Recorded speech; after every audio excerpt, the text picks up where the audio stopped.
आपके लिए अभी तक का मोस्ट इंपॉर्टेंट क्वेश्चन, आपके लिए अभी तक का मोस्ट इंपॉर्टेंट क्वेश्चन, क्योंकि पहली बार आप पूरी कैश फ्लो स्टेटमेंट बनते हुए देखने वाले।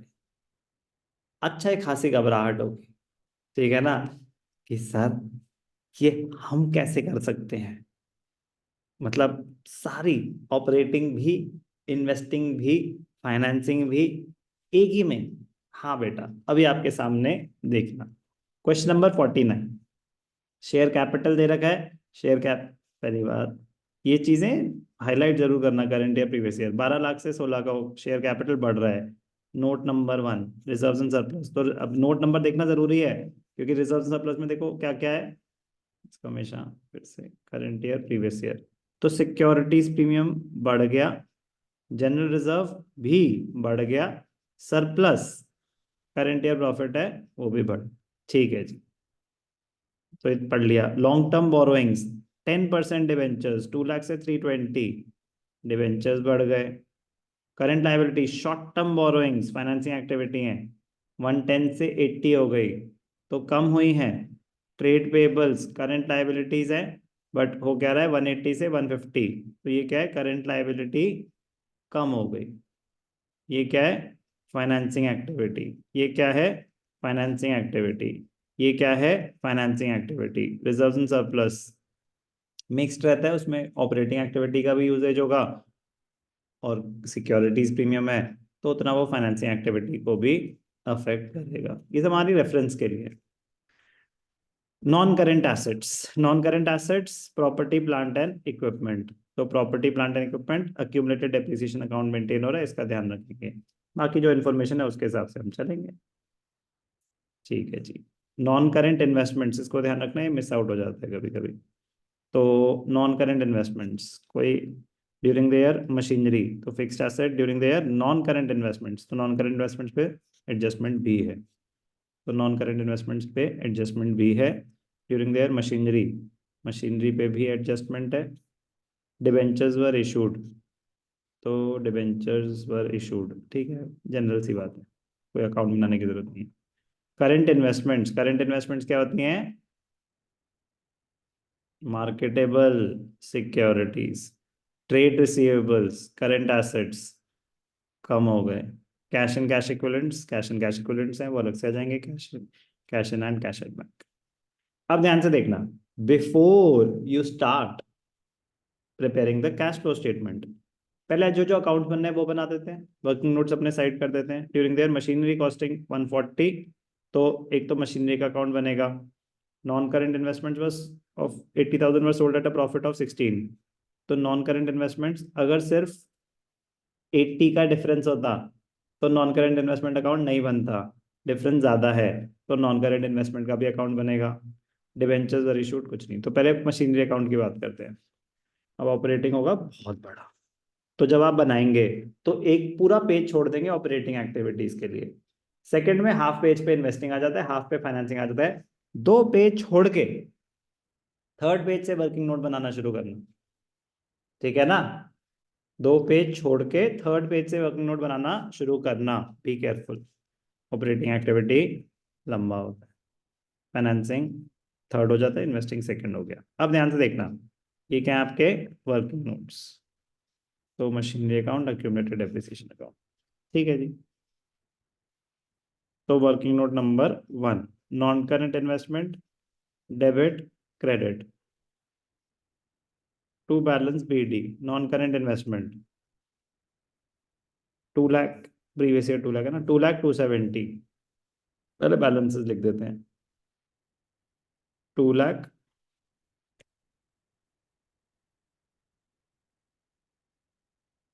Bye balance carried down 270। During the year non current investments costing 80,000 were sold at a profit of 16,000, तो कितने की बेची, 96 by bank account 96,000। Sale of non current investments, profit हुआ, तो यहाँ पे आ जाएगा to statement of profit and loss, कितना, 16,000। क्या है ये, गेन ऑन सेल, अब क्रेडिट्स कितने हैं 270, मतलब 30, मतलब 366, 366, तो यहाँ पे है 216, तो यहाँ पे क्या आ गया 150 to bank account balancing figure. क्या है ये? Purchase of non current investment. कोई भी डाउट? इजी है, लेंदी है। इजी होगा, लेंदी होगा, और high, very high level of concentration चाहिए, एंड ऑब्वियसली फॉर्मेट छपा होना चाहिए दिमाग में। इम्पॉसिबल है कैश फ्लो करना, otherwise cash flow is not difficult, it is lengthy. Machinery, machinery का opening balance 14, 21, 40।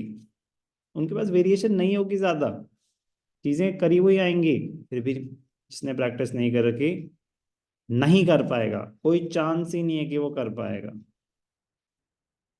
Machinery 14, 21, 40, 14, 21, 40। accumulated depreciation,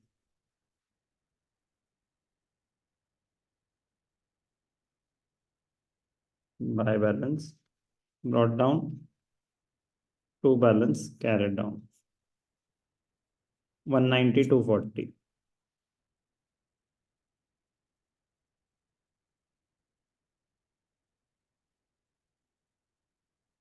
During their machinery costing 140, accumulated depreciation provided there on 110, sold for 20। तो 110 क्या है? जो एसेट बेचा उस पे आज तक की depreciation by accumulated depreciation 110, 110 to machinery account 110। तो working note number 1, 2, 3, 4, calculation of profit और loss on sale of machinery. तो बुक वैल्यू क्या है? Machinery costing 140, accumulated depreciation 110,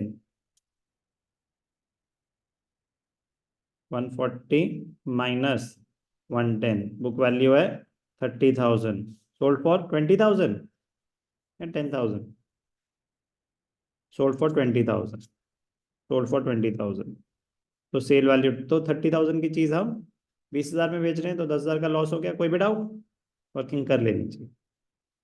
bye bank account cell value कितना 20, बाय स्टेटमेंट ऑफ P&L क्या है ये? Loss कितना 10,000। तो 2140, 2150, 2170, 2180, 2280, 2280, मतलब 880। क्या है ये? To bank account balancing figure, purchase of machinery. अब यहां पे क्लोज कर देंगे 350 by statement of P&L by depreciation. यहाँ पे क्या आएगा? By depreciation, current year depreciation 350, मतलब 160, 290, 350, 350, 350। कोई भी डाउट? कोई भी डाउट? सोचो, ये तो क्वेश्चन का एक छोटा सा पार्ट बन के रह गया। पूरा क्वेश्चन था ये एक जमाने में, अभी क्वेश्चन का बड़ा छोटा सा पार्ट है ये। अभी 10% काम हुआ है हमारा क्वेश्चन में, बट दिमाग लगाने वाली चीजें हैं। ठीक है जी, अब शुरू होना है कैश फ्रॉम ऑपरेटिंग एक्टिविटीज से, आराम आराम से। पहला स्टेप क्या होता है? Calculation of net profit before tax and extraordinary items. नाम तो सुना ही होगा।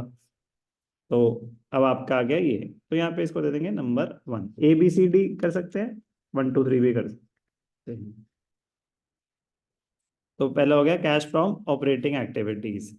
अब मुझे क्या चाहिए? Net profit before tax and extra ordinary items. ये क्या होता है? वर्किंग नोट में आपको कैलकुलेशन दिखानी पड़ेगी, आप वहां पे भी दिखा सकते हैं, वर्किंग नोट में भी दिखा सकते हैं। अब हमारे 4 यूज हो चुके हैं, तो ये वर्किंग नोट नंबर 5 है। तो working note number 5, calculation of net profit before tax and extra ordinary items. Current year profit कितना था? सरप्लस का जो डिफरेंस है, सरप्लस सरप्लस सरप्लस 2 से 340 मतलब 140, 340 minus 2 lakh, 140 current year profit. And क्या कोई डिविडेंड है? नहीं। Provision for taxation? नहीं, कहीं नहीं है प्रोविजन। शॉर्ट टर्म प्रोविजन में देख लेते हैं, करंट लाइबिलिटीज में नहीं है, अलग से कोई इन्फॉर्मेशन नहीं है। तो प्रपोज डिविडेंड नहीं है, इंटरिम डिविडेंड नहीं है, प्रोविजन फॉर टैक्स नहीं है, ट्रांसफर टू जनरल रिजर्व तो है। तो आपको अपने आप से पूरा फॉर्मेट आंख बंद करके सामने आना चाहिए, तब बच सकते हो, तब बच सकते हो। तो जिसको फॉर्मेट, और बहुत बड़ी गलती कर रहे हैं वो बच्चे जो, अरे सिंपल सा सर फॉर्मेट सामने रखा और हो गया।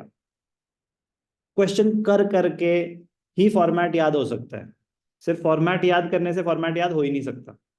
फॉर्मेट याद करोगे भूलोगे, लेकिन जब क्वेश्चन में बार बार बार बार अटकोगे तो उसको याद करना सामने रख दोगे, तो जो सीखने की अपॉर्चुनिटी थी ना, वो खत्म, वो खत्म। इसमें फॉर्मेट आपको बचाएगा, वरना आपको वो थोड़ी पता है कि यार मुझे ऑपरेटिंग में डाल दो, मुझे इन्वेस्टिंग में डाल दो, मुझे फाइनेंसिंग में डाल दो। यही तो एप्लीकेशन ऑफ माइंड है, और बहुत मजेदार चीज है। ट्रांसफर टू जनरल रिजर्व, 240 से 3 लाख हो गया तो 60,000।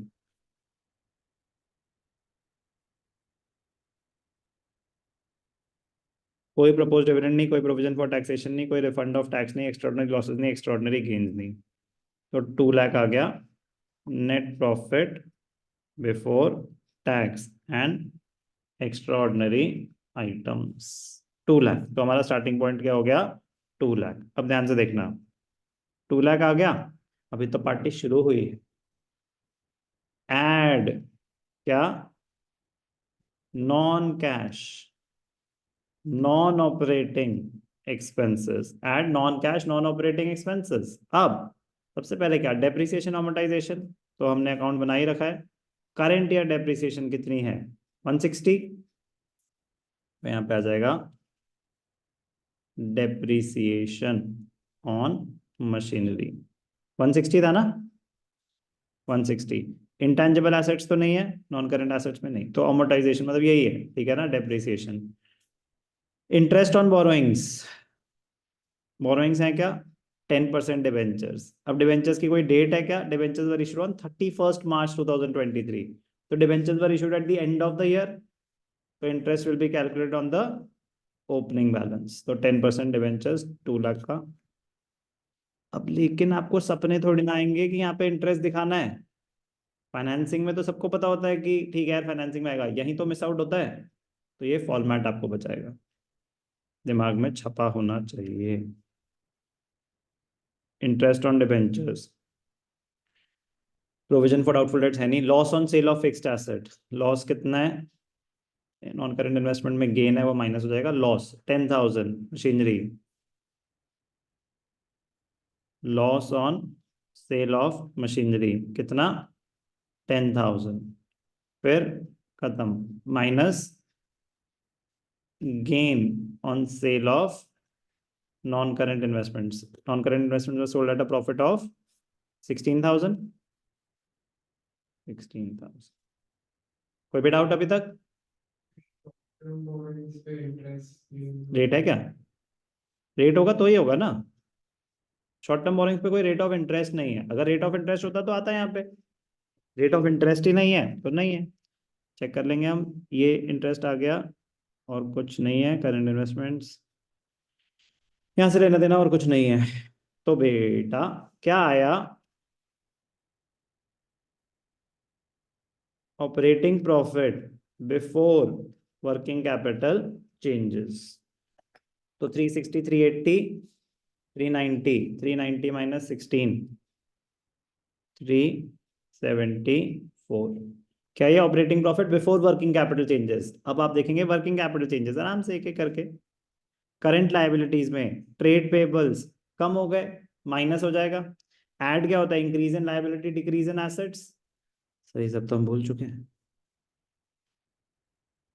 करंट इन्वेस्टमेंट यहाँ आता नहीं। ट्रेड रिसीवेबल्स, करंट एसेट्स कम हो रहे हैं तो एड बैक हो जाएंगे। कैश एंड कैश इक्विवेलेंट्स आते नहीं है, तो ट्रेड रिसीवेबल्स कम हो रहे हैं कितने से?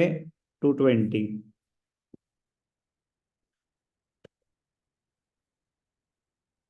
एड इंक्रीज इन, टेक्निकली तो increase in current assets decrease in current liabilities, पहले हेड आता है फिर। हाँ हाँ हाँ ठीक है।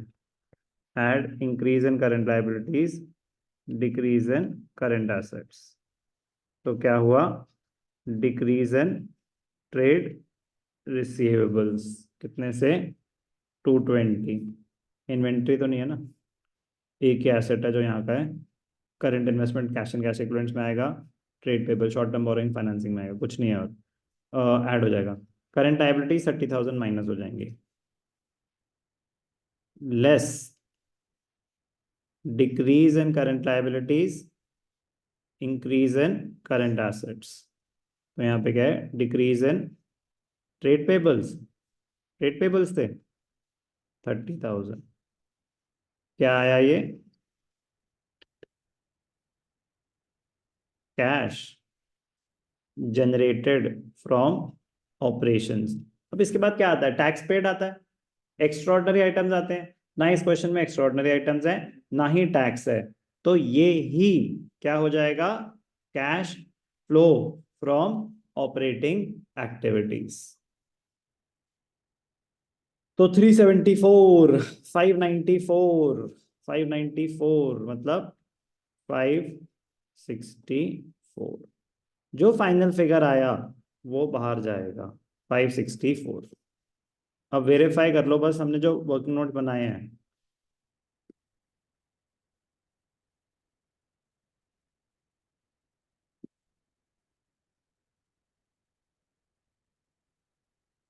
नॉन करंट इन्वेस्टमेंट का प्रॉफिट हम 16,000 माइनस कर चुके हैं,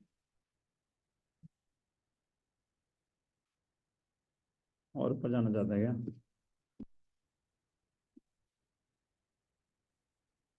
ठीक है, नॉन ये माइनस कर चुके हैं। मशीनरी लॉस एड बैक कर चुके हैं। Current year depreciation add back कर चुके हैं। लॉस, ठीक है। आगे चलेंगे। इन्वेस्टिंग एक्टिविटीज, इन्वेस्टिंग अब non current assets, non current assets पे आ जाएंगे। कुछ बेचा है, नॉन करंट इन्वेस्टमेंट बेची है। Proceeds from sale of non current investments 96,000। Machinery बेची है 20,000। Proceeds from sale of machinery 20,000। तो non current assets, non current investments, तो हमने ये प्रॉपर्टी प्लांट एंड इक्विपमेंट वो सब तो ले लिया। नॉन करंट इन्वेस्टमेंट्स 2 लाख से 270 हो गई, तो आपने परचेज करी है, ठीक है ना? कुछ लिखा है? अच्छा, नॉन करंट इन्वेस्टमेंट को तो हम अकाउंट ही बना चुके हैं, बस ठीक है, फिर तो वहीं से पता चल जाएगा। नॉन सेल दिखा चुके हैं। परचेज कितनी है? 150। Purchase of non current investment कितना? 150। प्लांट एंड मशीनरी का भी अकाउंट देख लेंगे, 880। Purchase of plant and machinery 880। कोई रेंट रिसीव नहीं, कोई इंटरेस्ट रिसीव नहीं, कोई डिविडेंड रिसीव नहीं। प्रॉफिट और लॉस ऑलरेडी एडजस्टेड है। समझ आ रहा है क्या हो रहा है?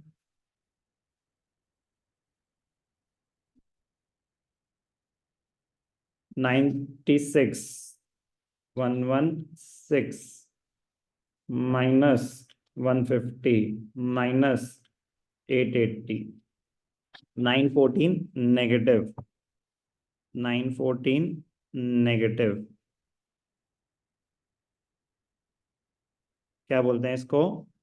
Cash used in investing activities. ये मैच करना चमत्कार से कम नहीं होने वाला आपके लिए। इनिशियली फाइनेंसिंग एक्टिविटीज के लिए आपको क्या देखना है? Various sources of finance. तो शेयर कैपिटल 12 लाख से 16 लाख हो गया। तो फाइनेंसिंग एक्टिविटी में proceeds from issue of share capital कितना? 4 लाख। ठीक है, शेयर कैपिटल दिखा दिया। लॉन्ग टर्म बोरोइंग्स 2 लाख से 320। Proceeds from issue of debentures. समझ आ रहा है ना? डिबेंचर्स 3 लाख से क्या? 2 लाख से 320 प्रोसीड्स। अब ध्यान क्या देना है? इंटरेस्ट ऑन डिबेंचर्स आउटफ्लो होता है। बैंक वो यहाँ पे शॉर्ट टर्म बोरोइंग भी है ना, देख लेते हैं उसको, वो इनफ्लो है आउटफ्लो है। शॉर्ट टर्म बोरोइंग रीपेमेंट है 30,000। ठीक है, और कोई फाइनेंसिंग एक्टिविटी नहीं है। फाइनेंसिंग फाइनेंसिंग इंफॉर्मेशन जो है वो इसका फाइनेंसिंग से कोई लेना, डिबेंचर्स है वो अभी हो जाती दुर्घटना। तो मैं हाईलाइट क्या बना है अब? 20,000 से सिक्योरिटीज हमने क्या इशू करा है फिर? Share capital. तो यहीं पे आ जाएगा proceeds from issue of share capital. Debentures भी इशू करे हैं और शेयर्स भी इशू करे हैं, और उन्होंने नहीं बताया, पार तो नहीं लिखा ना, debentures were issued on this date लिखा है। ये तो मेंशन नहीं है कि पार। तो जब मैंने ऐसे बताया था कि जब दोनों हो और ये स्पेसिफाइड नहीं है कि वो शेयर्स पे है या डिबेंचर्स पे है, तो फिर प्रीमियम अलग से दिखा देंगे।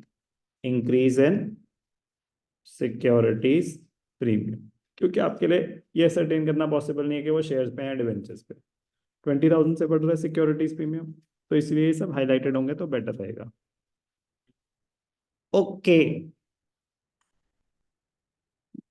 आउटफ्लोज पे आ जाते हैं अब। इंटरेस्ट ऑन डिबेंचर्स 2 लाख पे था, 20,000। 30,000 repayment of short term borrowing.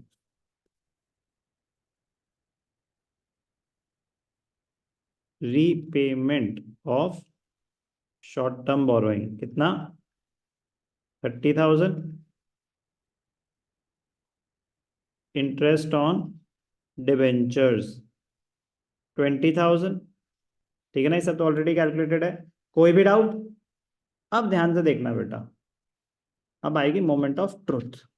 मतलब अभी तक हम जो भी कर रहे थे ना, ये सब हम ऑलरेडी पहले भी कर चुके हैं। अभी तक मैंने अभी तक कुछ भी नया नहीं बताया आपको, बस सब कुछ एक साथ यूज कर रहे हैं। लेकिन अब आएगा असली मजा। मेरे को जगह चाहिए, एक सेकंड।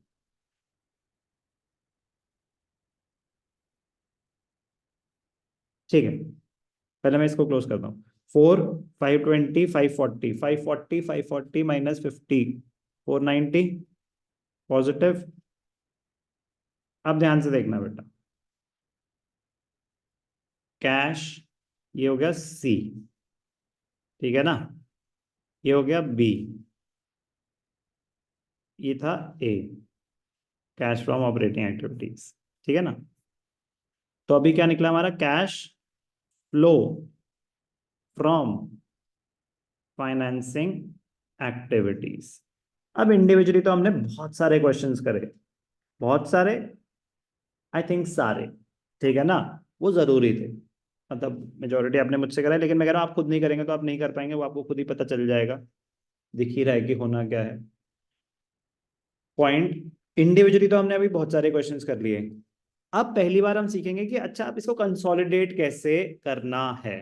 तो ध्यान से देखना बेटा, बहुत इंपॉर्टेंट पॉइंट है, क्लोज कैसे होती है कैश फ्लो स्टेटमेंट, ध्यान से देखेंगे। ध्यान से देखना है बेटा, क्लोज कैसे हो रहा है। आउटर कॉलम, इनर कॉलम होता है डिटेल्स, आउटर कॉलम है अमाउंट। अमाउंट में सिर्फ फाइनल फिगर्स आ रहे हैं, ऑपरेटिंग का, इन्वेस्टिंग का और फाइनेंसिंग का। बीच में कोई लाइन नहीं आएगी, क्योंकि ये तीनों अमाउंट्स ऐड होने हैं। अब ध्यान से देखना, अब आया डी। डी होता है नेट इंक्रीज और decrease in cash and cash equivalence. तो ए प्लस बी प्लस सी, तो ए क्या है, वैसे उसमें हमें स्पेसिफाई करना चाहिए, अभी मैं कर दूंगा। 564 माइनस 914 प्लस 490, तो नेट रिजल्ट आया 140। तो मुझे यहाँ लिखना चाहिए था, पहले कैलकुलेट कर लो क्या आया। अगर पॉजिटिव आया तो उसको बोलते हैं नेट इंक्रीज, अगर नेगेटिव आया तो उसको बोलते हैं नेट डिक्रीज। ठीक है ना, ध्यान रखना, जब हमें पता है तो नेट इंक्रीज और डिक्रीज क्या होता है। नेट इंक्रीज बढ़ रहा है ना, पॉजिटिव है, ए प्लस बी प्लस सी, तो नेट इनफ्लो कितना हुआ 140, तो इसको बोलते हैं net increase in cash and cash equivalents. अब ध्यान से देखना, इस साल इतना एडिशनल कैश जनरेट हुआ, इसमें ऐड कर देंगे, क्या ऐड कर देंगे, opening cash and cash equivalents. तो opening cash and cash equivalents आपको cash and cash at bank दे रखा है, ये opening balance 130 110, cash in hand 130 110, cash 110 था और बैंक 130, तो कितना हो गया ये 240। इस साल कैश कितना जनरेट हुआ 140, पहले से कितना पड़ा हुआ था 240, तो एंड में मेरे पास कितना होना चाहिए 380। तो यहां पे हम क्या लिखेंगे, closing cash and cash equivalents. ये भी गिवन है हमें, देख लेते हैं कितने हैं कैश और बैंक। 140 160, या अल्लाह ये बड़ा बुरा होगा, 80,000 में गड़बड़ है कुछ। अगर अब पता चल जाएगा इसमें ना यहाँ पे कि आपका गलत है, कैसे। अब आपका टोटल आया 300,000 विच इज 3 लाख, अगर मैच नहीं कर रहा तो गलत है। तो अब उस गलती को ढूंढ लेते हैं। 80,000 की हमने कोई आइटम दो जगह दिखाना होगा, नहीं दिखाया, कुछ भी हो सकता है। अब पहले तो देखते हैं 80,000 का क्या क्या था, पहले तो ऊपर ऊपर से ना बस देखो कि 80,000 का कुछ है क्या।